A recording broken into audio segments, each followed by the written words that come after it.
6 days of creation, God's marvelous work. Genesis chapter 1. 1. In the beginning God created the heaven and the earth. 2. And the earth was without form, and void, and darkness was upon the face of the deep. And the Spirit of God moved upon the face of the waters. 3. And God said, "Let there be light," and there was light. And God saw the light, that it was good. And God divided the light from the darkness. 5. And God called the light day, and the darkness he called night. And the evening and the morning were the first day. 6. And God said, "Let there be a firmament in the midst of the waters, and let it divide the waters from the waters." 7. And God made the firmament, and divided the waters which were under the firmament from the waters which were above the firmament. And it was so. 8. And God called the firmament heaven. And the evening and the morning were the second day. 9. And God said, "Let the waters under the heaven be gathered together unto one place, and let the dry land appear." And it was so. 10. And God called the dry land earth, and the gathering together of the waters called he seas. And God saw that it was good. 11. And God said, "Let the earth bring forth grass, the herb yielding seed, and the fruit tree yielding fruit after his kind, whose seed is in itself, upon the earth." And it was so. 12. And the earth brought forth grass, and herb yielding seed after his kind, and the tree yielding fruit, whose seed was in itself after his kind. And God saw that it was good. 13. And the evening and the morning were the third day. 14. And God said, "Let there be lights in the firmament of the heaven to divide the day from the night, and let them be for signs, and for seasons, and for days and years." 15. And let them be for lights in the firmament of the heaven to give light upon the earth. And it was so. 16. And God made two great lights, the greater light to rule the day, and the lesser light to rule the night. He made the stars also. 17. And God set them in the firmament of the heaven to give light upon the earth. 18. And to rule over the day and over the night, and to divide the light from the darkness. And God saw that it was good. 19. And the evening and the morning were the fourth day. 20. And God said, "Let the waters bring forth abundantly the moving creature that hath life, and fowl that may fly above the earth in the open firmament of heaven." 21. And God created great whales, and every living creature that moveth, which the waters brought forth abundantly after their kind, and every winged fowl after his kind. And God saw that it was good. 22. And God blessed them, saying, "Be fruitful, and multiply, and fill the waters in the seas, and let fowl multiply in the earth." 23. And the evening and the morning were the fifth day. 24. And God said, "Let the earth bring forth the living creature after his kind, cattle, and creeping thing, and beast of the earth after his kind." And it was so. 25. And God made the beast of the earth after his kind, and cattle after their kind, and everything that creepeth upon the earth after his kind. And God saw that it was good. 26. And God said, "Let us make man in our image, after our likeness, and let them have dominion over the fish of the sea, and over the fowl of the air, and over the cattle, and over all the earth, and over every creeping thing that creepeth upon the earth." 27. So God created man in his own image. In the image of God created he him, male and female created he them.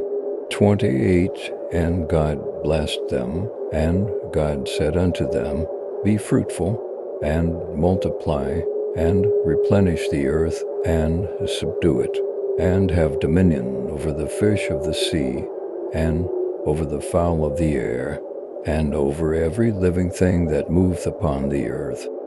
29 And God said, Behold, I have given you every herb bearing seed, which is upon the face of all the earth, and every tree, in the which is the fruit of a tree yielding seed, to you it shall be for meat.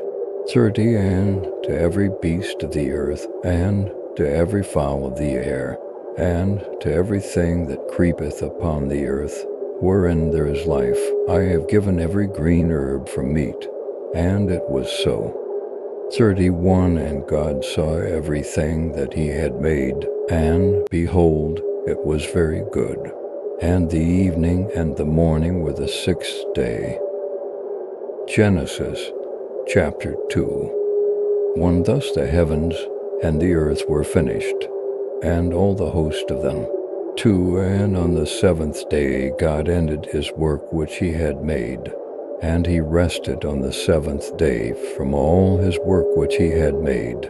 3 And God blessed the seventh day, and sanctified it, because that in it he had rested from all his work which God created and made.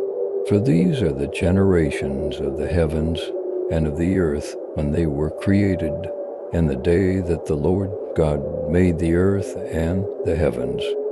5 And every plant of the field before it was in the earth, and every herb of the field before it grew.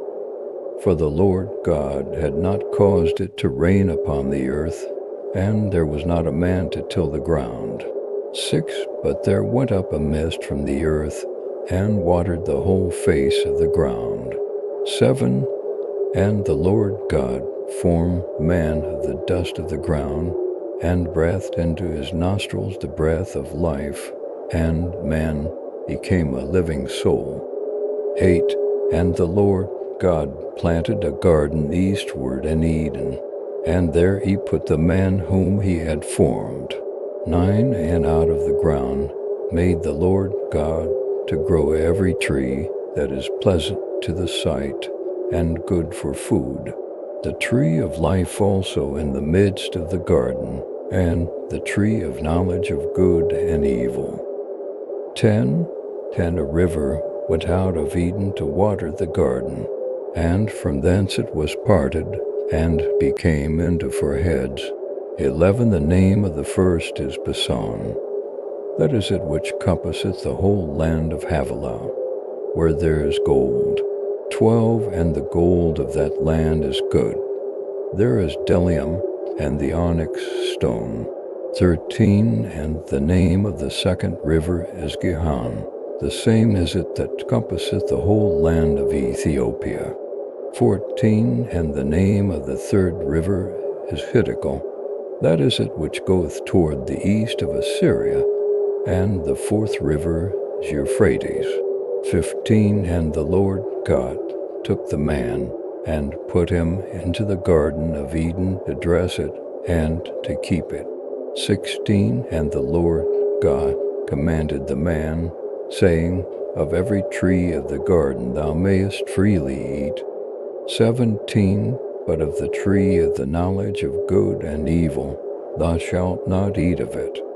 For in the day that thou eatest thereof thou shalt surely die. 18 And the Lord God said, It is not good that the man should be alone. I will make him an helpmeet for him.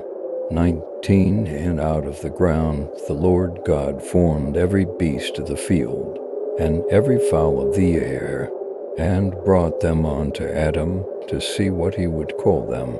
And whatsoever Adam called every living creature, that was the name thereof. 20 And Adam gave names to all cattle, and to the fowl of the air, and to every beast of the field. But for Adam there was not found an helpmeet for him. 21 And the Lord God caused a deep sleep to fall upon Adam, and he slept. And he took one of his ribs, and closed up the flesh instead thereof.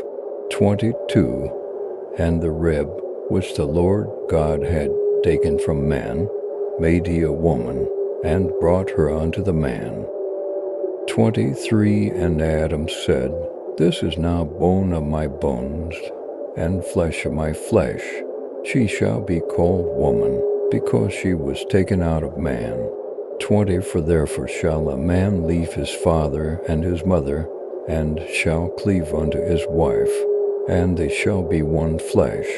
25. And they were both naked, the man and his wife, and were not ashamed. The first two chapters of Genesis are not just an account of the origins of the universe and life, but a profound reflection of the love and intentionality of the Creator. From emptiness and chaos, he brought forth light, life, and boundless beauty, entrusting humanity with a sacred role to steward and care for his creation. The Garden of Eden symbolizes harmony, a place where humanity lived in perfect relationship with the Creator, with nature, and with one another. This story serves as a gentle reminder of our connection to all living things. In a world torn by conflict and environmental destruction, are we still heeding the call to live in harmony with creation and to cherish one another as we were meant to? What do you think is the most profound message of this creation story, and how has it stirred your heart? Leave a comment below.